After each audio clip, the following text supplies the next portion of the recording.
Cool. All right.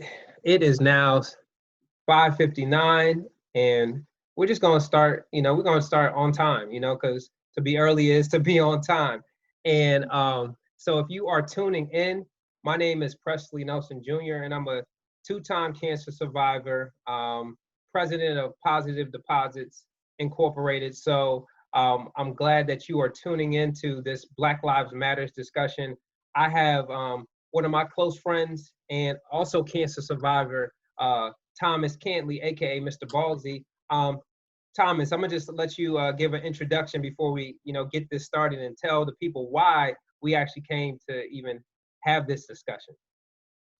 Yeah, so I'm Thomas Cantley, aka Mr. Ballsy, testicular cancer survivor. Men being so not proactive typically in their health, and just being, manning up, and just truly we don't really take action until something happens to us, typically. And when I got cancer, I just decided to be, an advocate and document myself, put myself out there. And this was 10 years ago. And I ended up pushing a giant ball across America. I ended up creating a comic book, and I'm just an extrovert who just truly wanted to just be out there and be a voice for those men who just couldn't, be as vocal as myself. Yeah, and doing dope things, a giant ball and a comic book is super dope. So for those that are tuning in, the reason why we're having this discussion as cancer survivors, so just a little bit different from maybe some of the other political activists and things of that nature, is that one, cancer survivors do matter. Just know that June is National Survivors Month, so that's one reason why this is important. But two, we also have a voice too. This is our chance to speak up and just talk about how we feel about racism in America. And you have me as an African American and Tom as a Canadian white male, and just have this discussion because it's necessary. And I know this is uncommon, right? But it's necessary for the culture. And so the reason why we even came to this conclusion to do this is because we were talking about this, and Tom hit me. He said, "Hey man, like I'm going to use my platform to actually talk about Black Lives Matter." And I said, "Man, that's awesome, because it's important that we use our platforms regardless if it's not liked, or regardless if it's just like frowned upon." And I went into the whole thing of that, like, it's great that all these companies are doing things. However, I just feel like it's a temporary Band-Aid, and are they going to continue to keep this energy for the years to come? You got companies now, Juneteenth is a national holiday. Why did it take so long to make it a holiday? Because enough is enough. So before we get into this, I want to show a clip, because he is residing in Atlanta, and the Rayshard Brooks, that was a situation. So let's watch this clip real quick.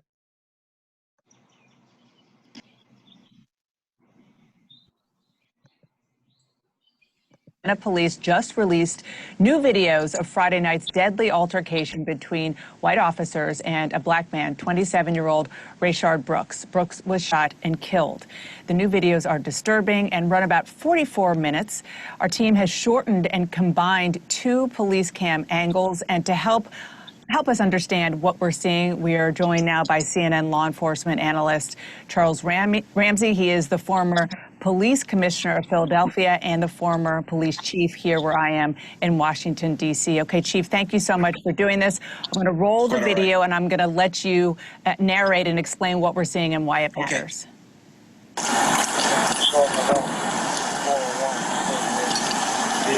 The engine's running. Look at the tail lights, and you can see they knock on the door. He's clearly asleep. Don't go back to sleep. Just pull over there. They ask him to pull over.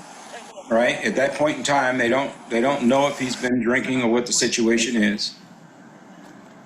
Just walk back here. Do you have any weapons on you or anything like that? I don't have anything on me. Is it okay if I... Now, this is a critical point right here, and I'll mention it because it's easy to go by it, but They're doing a field sobriety test. Apparently, they did a breathalyzer as well. Came out as a .108, I believe. And this is the point in which things change. They try to handcuff him for driving under the influence, and then you can see clearly the struggle takes place, and the taser at that point in time, which, by the way, the officer had in his hand, must have been using what's called a drive stun, which is a pain compliance technique to get him to bring him under control. And then, of course, he flees. There's a foot chase, and shortly thereafter, now you'll hear the shots fired.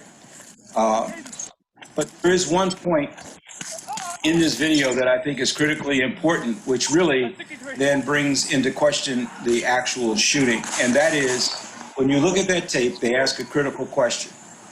Are you on, do you have any weapons? He says, no. Can I pat you down? He says, okay. So they pat him down. Once you pat him down, now you know he's not in possession of a firearm, which could obviously injure you. Should that be discharged at you. The taser itself, a less than lethal weapon, it was discharged, it looks like, during the course of the foot chase, but you know he's not armed. Now, you have to be in fear of imminent danger to your life or the life of another before you use deadly force.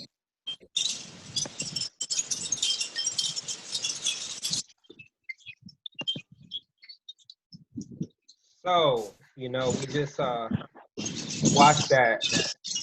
And what are your thoughts about that, man? Can you hear me okay? All of a sudden, the storm's coming in. We can hear you. I can hear you, so they should be able to hear you. What are your thoughts about that, man? You know, I mean, it's so, seeing it broken down is just insane. I mean, the matter is when you're seeing his consent to be able to be checked, and the fact that he was so, like, he wasn't armed, and the fact that they took force into shooting him is just, you know, just confirms it even more how ridiculous. The gun didn't need to happen. He didn't need to be, even if he ran off, run until you catch him. Like, it doesn't, like, that shooting purely, like, based off that breakdown, truly shows you that that was a force that didn't need to happen. Exactly. So, like, when I first saw that video, right, and I didn't see it from that angle. I only saw it from one angle. So I'm glad that they combined the angles, right? Before I saw that, I was just like, okay, maybe, you know, he was asleep in the drive-through, you know, maybe he was, you know, giving pushback. However, when they broke that down, to me, I'm like, that's ridiculous, you know? They checked him. They had him do the test. You see what I'm saying? They checked them. They had him do the test. They could have easily just said, hey, you know what? You know, if he didn't pass the test or he had anything, they could have maybe detained him, but they didn't. You know, they used excessive force. They utilized taser and things. And so for me, I'm just like, what the hell? You see what I'm saying? Like, and but that's not the only case that has happened. You see what I'm saying? Like, that's not the only time, you know, this has happened. It's happened in a different scenario with, you know, you got Floyd, you know, you have Avery, you know what I mean? Like, the list goes on, and it's like, when is it going to stop? You see what I'm saying? Like, and I just think that it's just unfortunate that we live in a society that is, especially with the law force, they're supposed to serve and protect us. But, you know, even me, you know, I have to be mindful and educate myself so that I can interact with, you see what I'm saying, the law enforcement. And so, like, that just kind of is just to open up, you know, this scene, but also too, you're from Canada, so talk to us how, like, racism, if there is any, is in Canada, you know what I mean? Or is it, because when I went to Toronto, it was really, really chill. They welcomed me. I saw a lot of interracial, you know, couples. I was shocked. I was really shocked. And so, talk to me like your experience. You know what I mean? Yeah, I'm having a tropical storm here. I gotta come inside. Oh man. Look at that real quick. It's Oh crazy. wow. Oh yeah. Okay, hold on. I'll be right here. Sorry. That's crazy. So hold on, let me run. Sorry. This is live. You're getting real live action right now. Again, real live action. Real live action. Cool. Okay. So yeah, the biggest thing, like the difference is like, it was funny. I was talking to friends of mine from like the US and Canada, and like, so it's apparent to a lot of people that Canadians are nicer and that racism isn't as relevant. And where I grew up, and when I grew up, like, you know, half my friends were Black. I never really saw a whole lot of racism in the areas and the neighborhoods that I grew up in. But the one thing is, I was talking to a friend of mine that's from Atlanta, and then a friend of mine that's from Queens, New York, and then another Canadian friend. And we were chatting, and I was like, "Oh, Canada isn't as racist as you know, as the South or anything like that." And they said, "You know, the only difference is that you know who the racist people are in the South, so they're more vocal." And in certain areas, not just the South, but other places, like especially US, they're just more out there. So the scarier part about Toronto and different parts of Canada and stuff like that, which I didn't realize, and after you and I discussed this, even last night, I was talking to this about my friends, and I was like, yeah, that's true. They may be nice to your face, the Canadians, and I'm Right. Canadian. I can speak about this, but they could be shielding themselves, and you just don't know that they're racist, but they are. Wow. You know, so it's just more of a fact that, like, because my friend said, hey, when I go to the South and I'm going to certain places, at least I know who's racist Yeah. and who isn't. So then I was like, whoa, that hit me, because I was like, all right, then how do you know? And it's truly, you don't, unless they're like really abrasive and open about it. Yeah, and that's very interesting, and because they're not talking about it, or if they are, like you said, abrasive, and like, just, I can only speak for myself, that I, growing up, it wasn't that a big deal, or I couldn't tell, but like for me, in my older years now, moving to DC and just interacting in most of the affluent areas. Now, for those that don't know what affluent is, it's like mostly Caucasians. You rarely see African Americans. It's old money, and in my career with that, there is always a sense of, okay, he's Black, he may not be as knowledgeable, so they avoid talking to me. And there's always been an instance where if it was someone that's from Brazil or someone that is, white, like their word would go over mine, even though I'm the manager. You see what I'm saying? Like, and it's so it's like they are like, well, why should I go to that guy? He's the Black guy in the back, like Rosa Parks. He's in the back, so he's not a manager. He doesn't look like a manager, and so it's just one of those things where, like, it's sad. But until I start talking, and then, oh wow, he's articulate.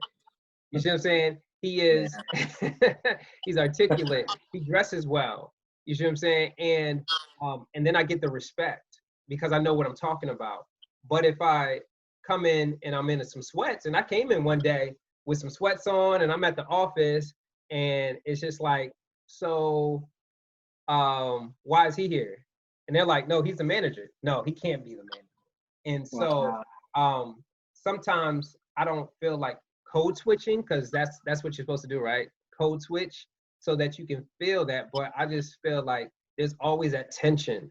There's always that I'm going to see if he's up on his game or if he's knowledgeable. And if he is knowledgeable, that's good. If he's not, then I'm gonna treat him as an ignorant Black person, and I need something else. And that's sad to be in which I earned that, right? I earned that right to become a manager. I worked hard to get to there, and it's just unfortunate that it's just like that, I remember you were telling me about, like, you're in the film industry, the media, and it's hard for people of color or blacks. You know, talk to us a little bit about that. Yeah, so I have a dear friend of mine who I pretty much, he's my only, for those of you, DP is the director of photography. They basically shoot everything. What they are is their role is, outside, because I'm a director, when I'm directing commercials or anything, my role is focusing on the talent and the overall vision, and then I hire someone who takes care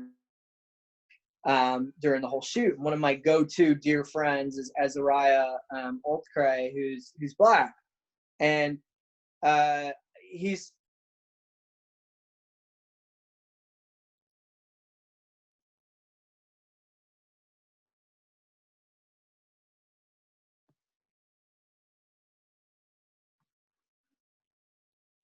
Uh-oh, Tom, you frozen, brother. You're frozen.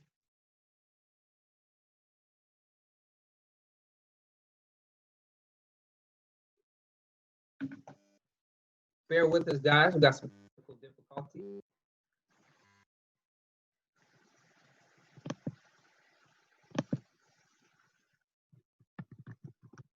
as soon as they got to the point of as soon as they saw that he was black, they didn't hire him. Wow. So I don't know if you were, so Tom, I know you're probably saying a lot. It was frozen. Oh. So go back. You were talking about, just if you could start from the beginning, talk about that, because you was frozen for like a good about 10 seconds. Okay, yeah. So basically, my go-to DP, director of photography guy, who I always hire to shoot all my commercials or any of my projects, he's run into quite a few encounters where this is very frequent. A lot of people will look, the first thing where you see anyone's work is their reel, and their reel is a collective of videos and footage of their work. So people have really loved his work, and then all of a sudden when they've gone to his website, they've looked at it and found out that he was black. They wouldn't continue the contract. They would end it. They would disconnect the communication and not hire him. And this is in Atlanta, right?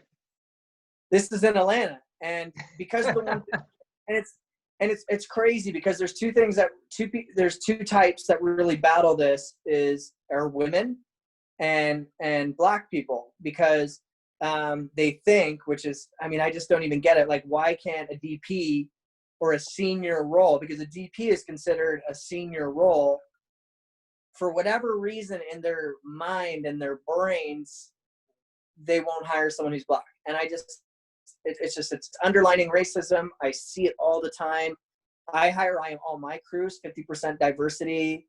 And it's just, I see it every day, even in Atlanta. Like, we're a pretty diverse place here, but when you go outside of our little bubble, outside the perimeter, it's just a whole other world. So let me ask you this, right? And so when you hear of these things, like, if that was a company that you know of, and obviously you knew that person, like, do you continue to do business with them? Do you speak up? Do you use your white privilege in those situations? Like, how do you respond to stuff like that?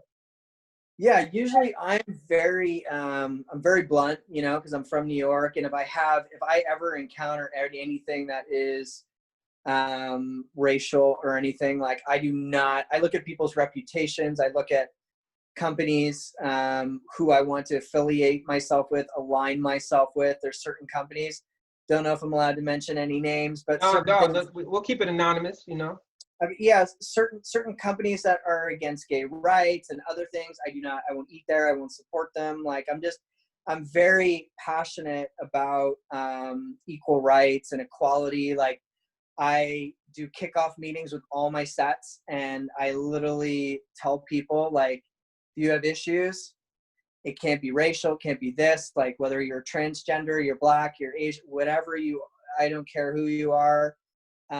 No one will be discriminated against. No one will be belittled, anything. I'm always someone who's sensing energy and looking at things. I have no shame in calling people out. Like, it's just important. Like you said, is like, Black people can do all their amazing awareness advocacy, but if white people don't truly get behind it and be more vocal. Like I sent you, you know, Macklemore, his song that he did with Yeah. White Privilege is about, do we sit back or do we say something?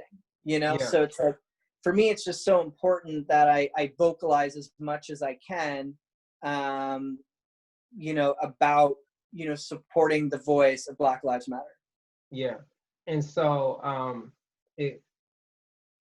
I love that, you know, that you respond in a certain way that is supporting what you believe in. And so so for those that don't know, me and Tom, we met 4 years ago.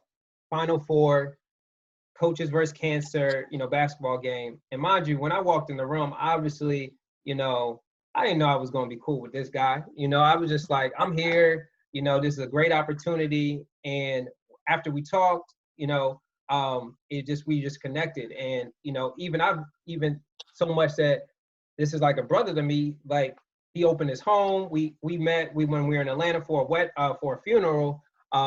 We actually, you know, got to meet his son, and, you know, his wife is amazing. But then I noticed that, you know, you still teach him about diversity. And but why is it important for you to teach him about diversity? Because I noticed that you got books that are with colored people, Black people, you know, and not just the typical, you know, generic books, if you must say. So why is that important to, you know, let him know that Black people matter as well? Because it all comes back to like the old, like if you remember, because you and I are about the same age, like the play school toys. They had every single little toy was little white people. There was maybe one. I mean, toys were not diverse. Books were not diverse. Shows were not diverse, except for Sesame Street, which is one of the most amazing shows, you know, that just really touches on a lot of. I saw a sign for Black Lives Matter, a movement that said, haven't you all seen Sesame Street? You know, Yeah. just because. And so for us, like, I grew up watching Sesame Street. I grew up, like, you know, I spent most of my life in New York, and so did my wife. And it's just like, that's reality of what's around us. It's not all these white people, you know what I mean? And like, unless you are in these like middle, where I live right now, currently, it's like predominantly white.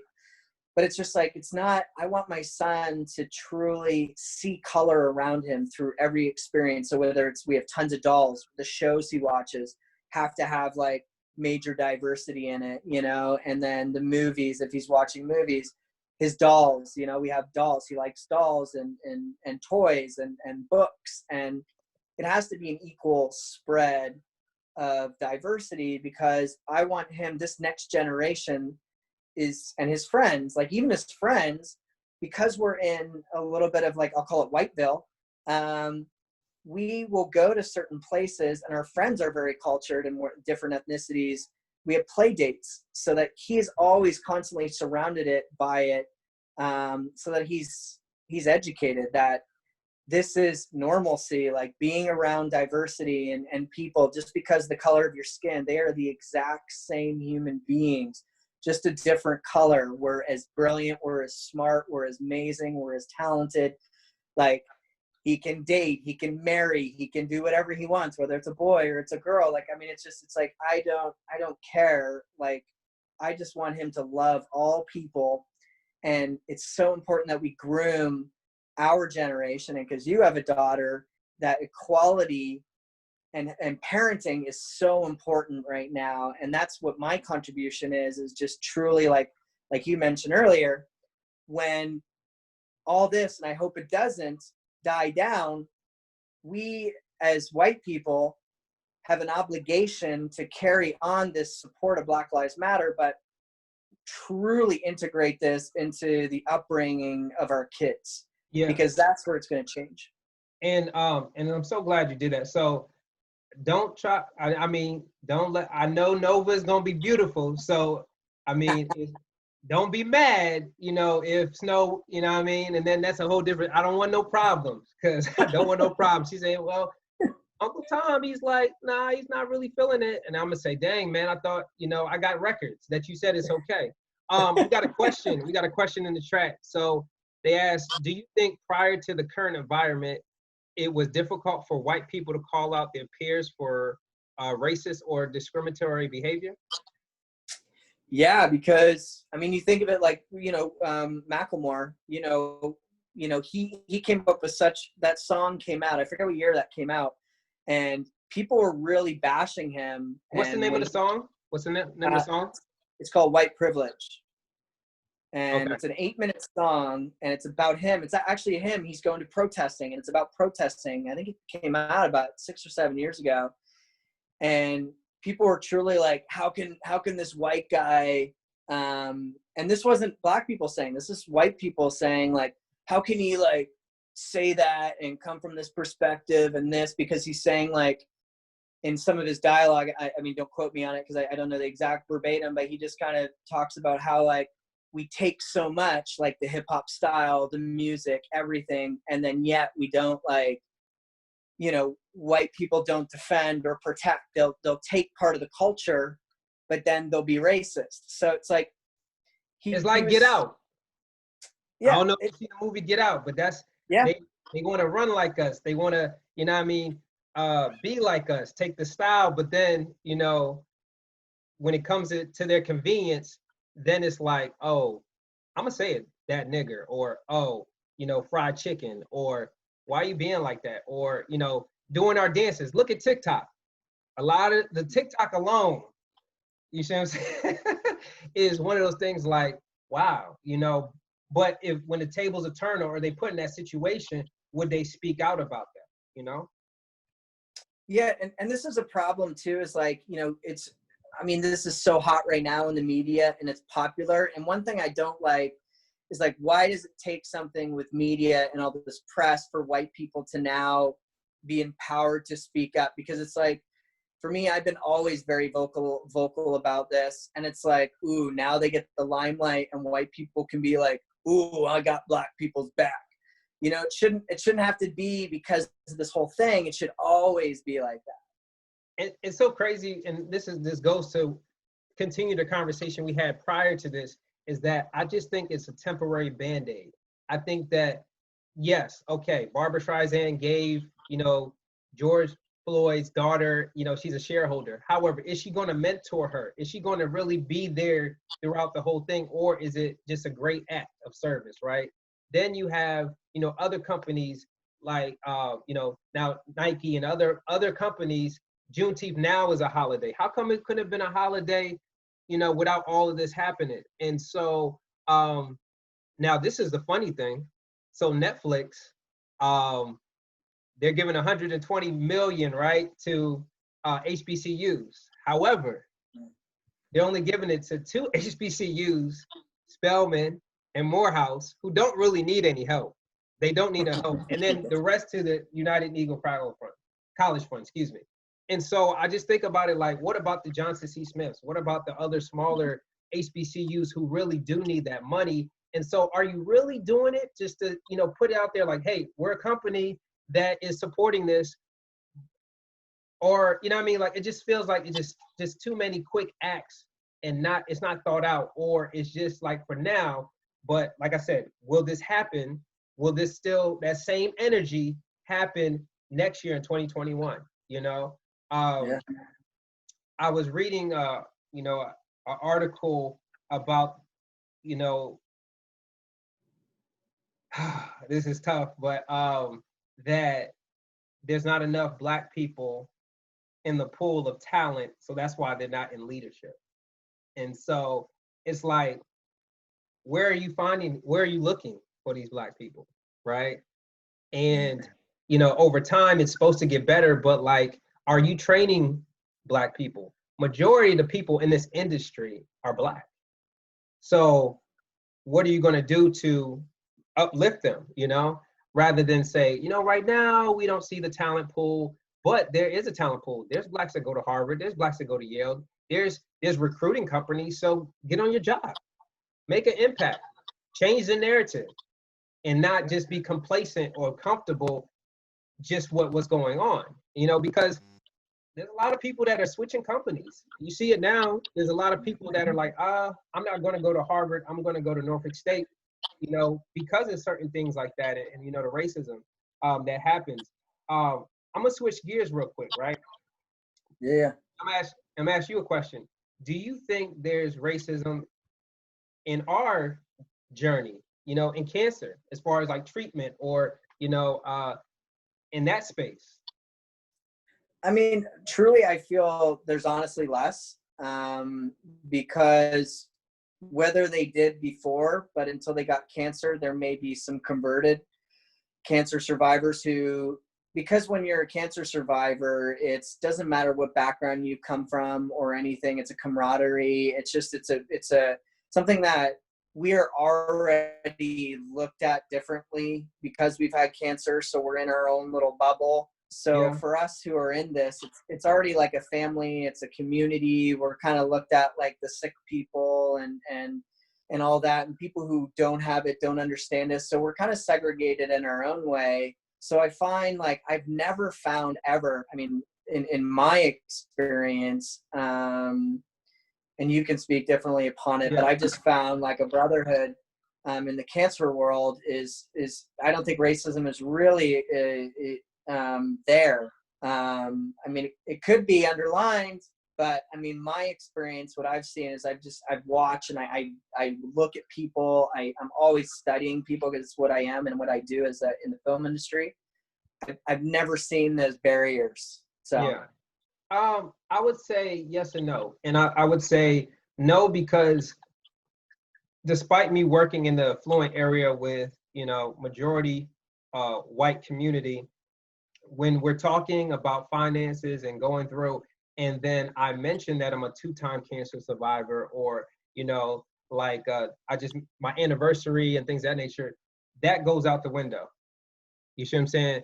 It goes out the window, and that's the thing I love about cancer. It takes racism out of it.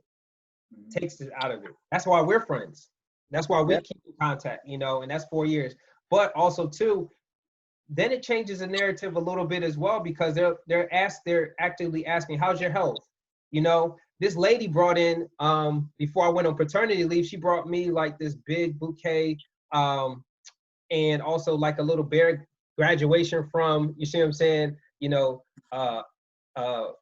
Just a husband to a parent. And, that's the beauty of that cancer takes that out. And I'm grateful for that, because like now the conversations are a little bit more open. They're a little more transparent. I get the respect that I deserve for working so hard, but also too, it feels like more of a family community, and so, but on the yes side, and I think I said no yet, but on the yes side, I just feel like if I didn't have the type of insurances, or if I lived in a certain community, I don't know if I would get the same treatment, as those that, you see what I'm saying, have those benefits or have the white privileges. And I'll just be, quite frank and honest, when they look at my insurance card, it doesn't say Medicaid, it says Wells Fargo. Wells Fargo, you see what I'm saying, goes a long way. Now, what if I had Medicaid? What if I had, Obama insurance? I can't speak to that because I don't have it. However, I just think that it just really wouldn't be the same experience. There is also an unconscious bias in the medical field as well. I'll tell you this, like, for example, I was in my last, and this is the first time I got diagnosed, I went to Johns Hopkins. And so I look young, I go into the room, and, he didn't believe anything that I had to say, because most of us, we just go in, doctor tells you, hey, do this, you just do it. And he tried to bully me to try to get him to test over at Johns Hopkins. And so I challenged him, right? And I challenged him because I said, what's the difference if I have the same they have the same equipment, same test, why do I have to do another one? Why? And he was baffled. And I think he was only baffled because, one, no one's ever challenged him. And then two, he tried to even go further and said, well, I talked to your doctor. So, and sometimes if we don't challenge, we'll fall into the trap. I said, how you talk to my doctor? And I just left the office. I just came here. You see what I'm saying? Like, so it's just like, to me, you taking me for a fool, but maybe he's not used to Black patients challenging him. You see what I'm saying? And so Yeah.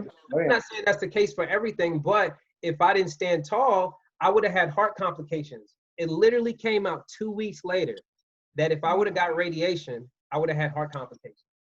Wow. That could have been a good check though, you know? However, if I consent, then, you know, it is what it is. And so thank God I didn't go down that route, but you know, it happens that way. So you were talking to me about a situation where you took your son and you went to, you know, the pool, and there was African Americans in the pool. You're comfortable in your skin. However, there was another family that came, and it just was a little bit different. Talk to the people about that. Yeah, so my son and I were just like, cause he's only 3, we're playing by the stairs, and these like bigger kids were hanging out, and there's like probably like 7 or 8 of them, you know, all Black, mixed like girls and guys, and they're super sweet and fun, and just kind of like, you know, they're on vacation, so they're kind of hanging out and they're playing around. And we were the only white people in the pool, other than I think there's some other women on the far end. Yeah. And this family sat down, and it was like a mother, husband, and then these 2 daughters. And I just kind of like caught, yet again, I'm observing, I caught them out the corner of my eye. I just saw them kind of slowly walking over. They sat down and on some like little chairs just for a few seconds. They weren't even talking to each other. I could just tell their energy, they were uncomfortable. The kids ended up blowing up their little blow up toys. And I just started looking around, and I'm just like, okay, like these kids aren't like that rowdy, you know what I mean? Like enough for them to not be in the pool. There's a whole other side they can be in. And I'm just like, okay, I just love studying situations. And I was like, I could just tell by their energy. And then once they finished blowing up their toys, they left. And then after my son and I, because it was like 8 o'clock by this time, he was having a meltdown, we had to leave. We said goodbye to all the kids and everything. We started going up to our room. And I saw the family over in the other pool, because there's 2 pools. Yeah. They're playing in that pool. See? So what was going in your mind when you saw that, right? You know, you see them, they didn't want to congregate or, you know, be in this pool, and then but they're on the other end, like in another pool. it fuels me, because I get angry immediately. And like Ashley, like I mean, I have no shame in hiding things, so I kind of like walk by people and I'll give them dirty looks. They have no idea why I'm giving them a dirty look, but I'm just like, I feel bad for. The problem is I'm like, these parents are effing idiots, because they're educating their daughters that this is okay. Yeah. And it's like, at the end of the day, it's like, okay, they're gonna die, they're gonna, you know, the parents, but it's like they're this new generation, this new youth of blood is learning that they're feeling uncomfortable. They need to leave to go to another pool just because there's a bunch of kids playing that don't have the same color skin as them. So it just infuriates me. Like, there's chlorine in the pool, so it's not like, you know, Black people are contaminating the pool. I mean, like, I don't even know half of the stuff people do in pools. So here, no, there. But like you just said, they're creating a narrative already. Yeah. They're already creating separation already. Yeah. No, you can't go in that pool. So now they'll take that, and just in while they're at school, while they're interacting, if I see a group of Black people, we need to go the other way. We need to create our own new. And that's the messed up part about it. That's the messed up part about it. It's the parenting. It is the parenting. Just like you are teaching your son diversity is cool, you know what I mean? Black, brown, white, whatever, you know, that is okay. Where this example you just showed is that it's okay to segregate. And mind you, we're not in slavery days. We're not back in the day. It's modern 2020, and it's just different. It's unacceptable, you know, because Black people have the same skill set. Black people work hard, and sometimes we have to work harder to get recognized. We have to be more political, you know, or code switch, or whatever the case may be, to get ahead. And I think it's a bunch of bullshit, you know. I mean, look at her. I mean, I don't know, and I don't want to get into politics, but it's like, we couldn't have a stupider president, you know? So it's Oh, we okay can to go have there. a dumb white president, you know what I mean? So it's infuriating. But one thing I did want to mention about a story, you know, that really aggravates me living in the South is the Confederate flag, where I see the youth and the younger generation running around with Confederate flags. I mean, I had an incident. Whoa, you said they're running with the flag? Oh, I had a neighbor that his son, and until I went down and I told him he couldn't have it anymore, but he drives up and down the street with a giant Confederate flag hooked up to his truck. And I had a whole conversation with this girl that I used to work with, and her and I went at it. And she said, oh, you know what, there's, you know, it's about pride in the South, and it's about, like, there's a new take and look at the flag. And I'm like, for you, white girl, because for Black people, it has the same feeling, you know, like it's just, it's a white privilege yet again. That's a mentality down here in the South, that people think that because they have a different mindset towards the flag, it's not hurting anyone. That's just crazy. But I'm glad that you said something. Hey, you can't do that. You know what I mean? You use your white privilege. You see what I'm saying? Hey, like, look, I'm in this neighborhood. I'm not feeling that. You can't do that. Yeah. And but there's a lot of people that don't want to speak up. There's a lot of people that, you know, are afraid that, you know, I'll say it, Bob or whoever won't invite them to their Christmas parties. You know, some people may even look at this like, well, dang, why is he doing this? You know, because we're doing it because it when we see, like the video we saw earlier, that's a problem. You know, that's a problem. And I'm not surprised that people are angry. And when you look at the crowd, it's all different races. What do you think about the looting and a lot of the some of the looters? They wore blackface. A white person had a black face.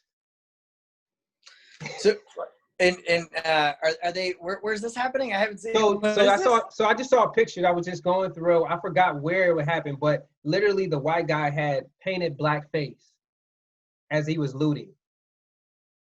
Whoa. Like, and that's okay. Like, I mean, yeah, I mean, I mean, nothing about that is okay. I mean, it's just, I mean, you see, I mean, yeah, I mean, I have no words for it. I mean, cause it's like, you look at one of the most, you know, something too, like I'll just bring up an example of something like where blackface was kind of all originated was, you know, that song that Donald Glover came out with is This Is America. This is America. And people, it came out and people were laughing at him and thought he was goofy because of all of his faces. They didn't know where that actually came from. His song was a political statement. It was from a movie, you know, that he wrote and directed with Rihanna. And it's about like the culture and the history of, what's the guy's name? That dressed up as blackface. Jesus Christ. It's you know what I'm talking about. I know who you're talking about. I should know this, but I don't. You should, yeah.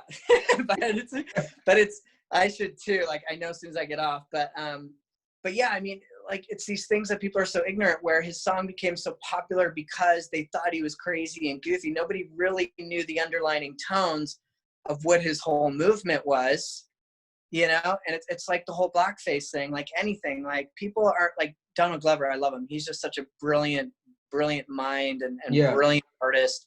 And it's just, I don't know where I was going with that, but just like when you said the whole painted face thing, that's kind of where it all came from, imitating like Black people, you know, and I just think anything about painting faces, like I even think that movie they did with Robert Downey Jr. when he painted his face black and he had to play a Black person, like how did they even get away with that?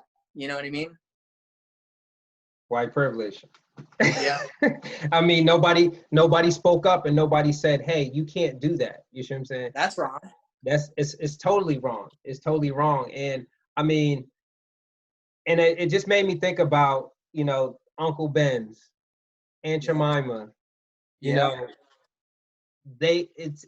that's been known that it was making fun of the African American woman who was in the kitchen, and now they're gonna redo it. But like, why does it have to take so long? You know, like the African American Museum in Washington D.C. has literally a section where it shows that, like Uncle Ben and Aunt Jemima, and how like the racism, right?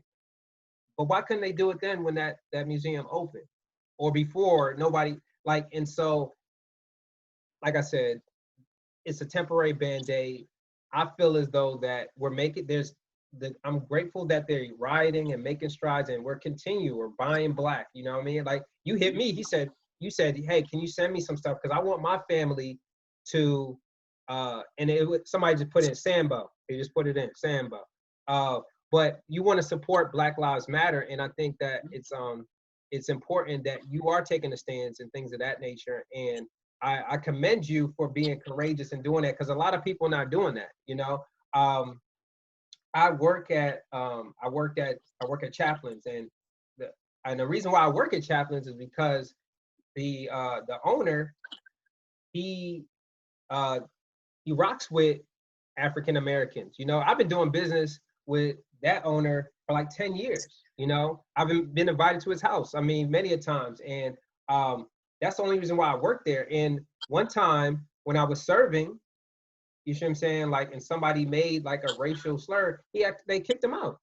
They kicked him out. You see what I'm saying? Like, it wasn't one of those like, I'm sorry, you know, I will definitely handle this thing. No, they got him out of there, you know.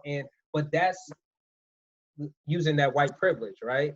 You know, or standing for what they believe in, what's right, you know. And sometimes we don't have enough of that. We don't have enough of people like you. We don't have that. And so now it pushes us to do the things that we need to do to make a stance. And that's why people, not only Black people, but everybody's just making a stance and showing that it's just, you know, that's just necessary to make a stance, you know. And so, what questions you got for me, Tom? I know you got something. I know you have something, you know, or what, you know, if you don't, that's okay. You know, I see some people are making some comments and, you know, things of that nature, but what's on your mind? Yeah, I mean, I mean, some people like this question and some people don't. So, because I've asked some of my Black friends and other different ethnicities, but like, what is the biggest thing that white people can do to help out the Black Lives Matter movement?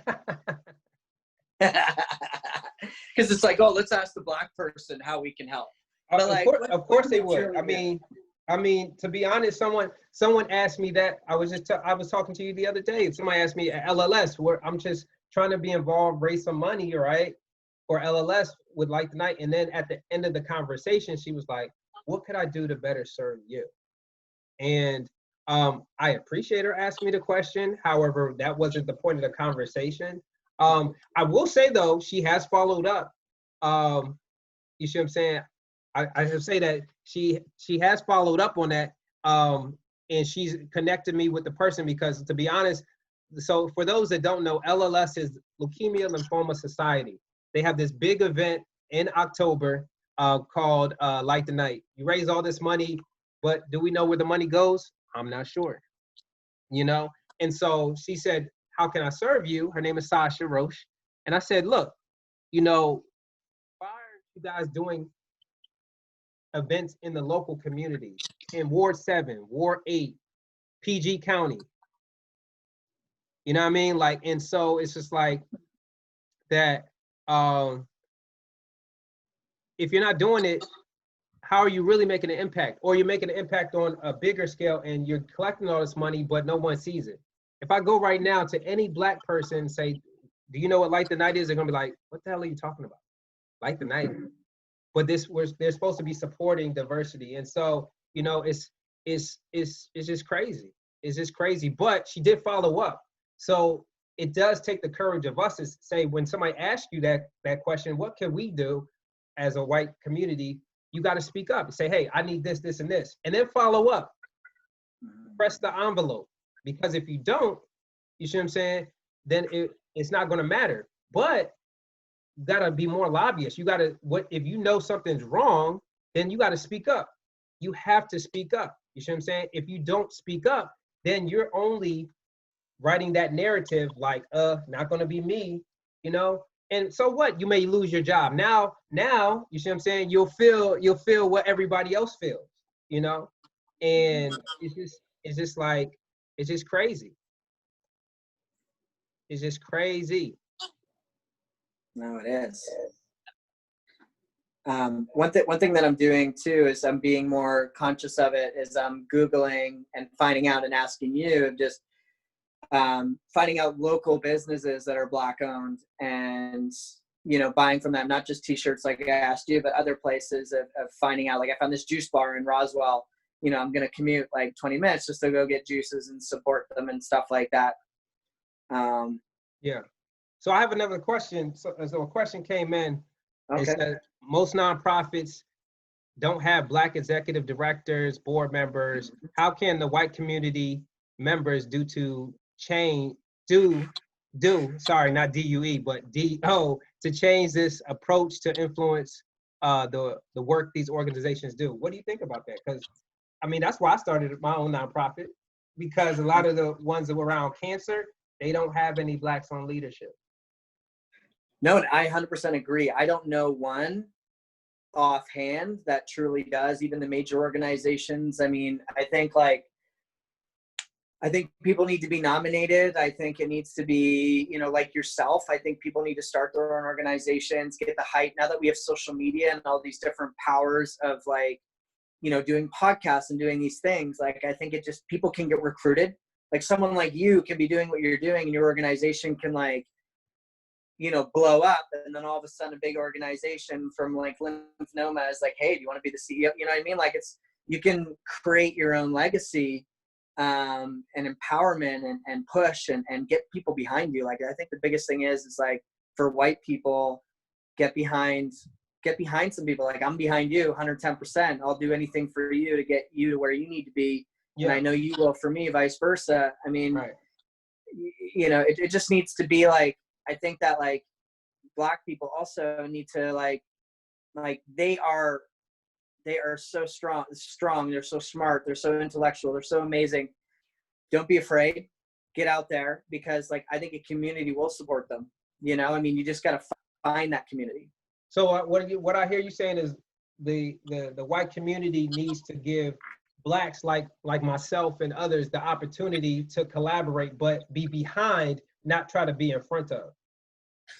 Wait, what? No, the white people? Yeah. They need to. Yeah, the Black people need to definitely like. They are like, that's the whole thing. It's just like we just have a color difference. You know what I mean? So it's like give confidence and just give opportunity. Share the what I mean. At the end of the day, it's like, for instance, The Bachelor, the show. Like my wife and I talk about how white The Bachelor is, that whole entire show, and now they have like they've had the one girl, what was her name, Laura? She's the only Black bachelorette, and now they're nominating the new Black Bachelor. And it's like, what, in 15 years the show's been on, and it always ends up with the perfect white couple, you know? So yeah.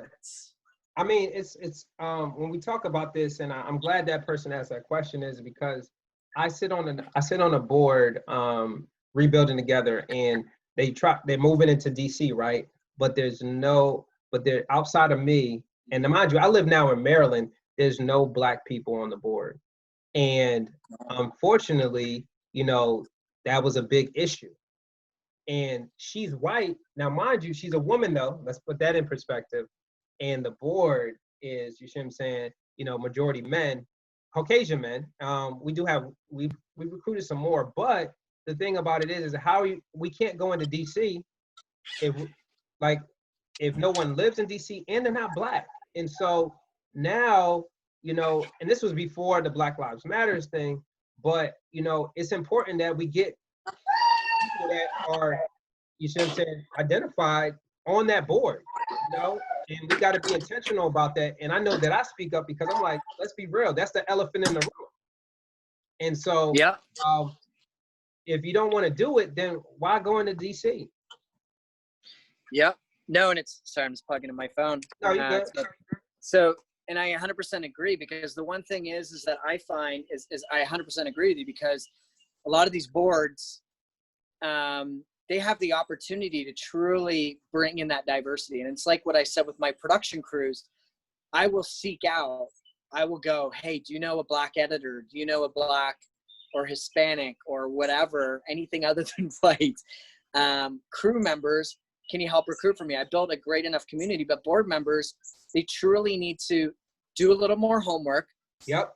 Not have Uncle whoever or Joe Schmo or Bob or Bill, you know, really take the opportunity to do a little research, recruit people, and truly search for the diversity. So find people, look them on LinkedIn. You know what I mean? I look at a lot of people on LinkedIn, Yeah. and that's how I build a lot of, I would be looking for from my board members to really create diversity. But like, you have to look for diversity if it's not in your little bubble. If you're in the white bubble, you need to expand your little bubble.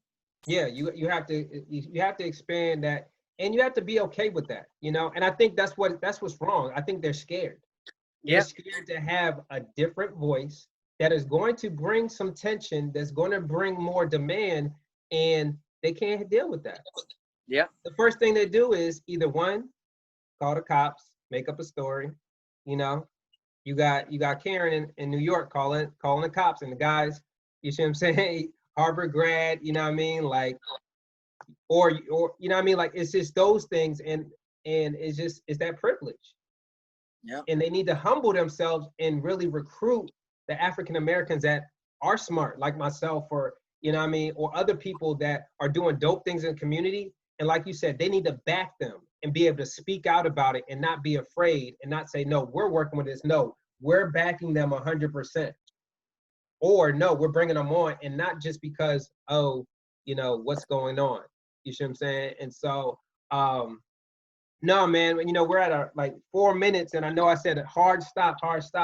I'm looking at, you know, the chat as we speak, and you know, I don't see any other questions right now, but you know, I'm just grateful for you to be able to have this week. This was an idea that we talked about, and you know, I know that you were going to do it, and I just said, you know what, let me use my platform, and especially us being two cancer survivors, different walks and things of that nature, to have this conversation. And a lot of great points, but you know, I think, like you said, something that spoke out to me is, one, the white board of directors or white companies, you know, they need to back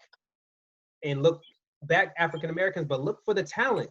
Go on LinkedIn, you know what I mean? Give someone a chance rather than saying, oh no, that ain't gonna look right if we put them on the front, you know? But I'm trying to tell you now, for us as an African American community, you know, like, yes, we raised so much money for American Cancer Society, and that was dope. That's so dope. Thank you guys for the opportunity.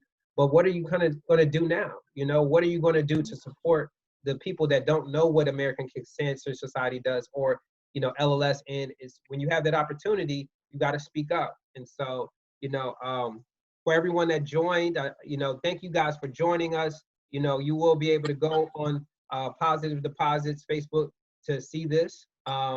We, just so you know, this is any plugs, you know what I mean? Any plugs? If you're in Atlanta, do you want to plug? You have a plug for your company, you know what I mean, your company and things of that nature before we close out? Who me? For me? For you, yes. Yes. I mean, I don't really got, I mean, I have a school, creativeschoolatlanta.com, but, Yep. you know, and we have our comic book we got to talk about. So, Yeah. So our Black Panther. So I'm gonna just let you know, guys. So Tom, he has a comic book focused on cancer survivors, and the cancer survivors, whatever cancer they have, they're superheroes. So he's already got one. We're working on the second volume, and I'm going to be featured in it. So more Black Panther, but my superhero powers is going to be both based upon my cancers that I defeated. So that's that. Put it also those for the viewing. July 9th, that's the Positive Deposits website launch party. Be on the lookout for that. We thank you guys for tuning in, and God bless. Thank you so much, Tom, for having this conversation with me. Thanks for having it with me too, man. All right, peace. Later.